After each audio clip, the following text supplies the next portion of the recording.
হয়ে গেছে। ধনে পাতা আর আমার গাছের পেঁয়াজ পাতাও কেটে দিয়ে দিয়েছি, গুঁড়ো গুঁড়ো করছি।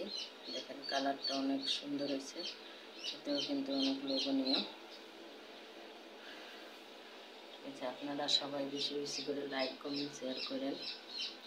আমার পেজ আছে সাইফা খান কিচেন, ওটাতে আপনারা সবাই এড হয়েন।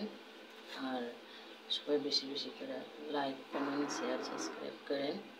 সবাই পাশাপাশি থাকবো, সবাই মিলেমিশে কাজ করলে এগিয়ে যেতে পারবো। সবাই সবার পেজে লাইক কমেন্ট শেয়ার করব। আমি সবারইতেই লাইক কমেন্ট করি। আপনারা আমাকে সাপোর্ট করেন। আপনাদের ভালোবাসা চাই, দোয়া চাই। আপনাদের দোয়ায় ভালোবাসায় এগিয়ে যেতে পারবো। আজকে আমার রান্না এই পর্যন্ত। সবাই ভালো থাকবেন, সুস্থ থাকবেন। আল্লাহ হাফিজ, আসসালামু আলাইকুম।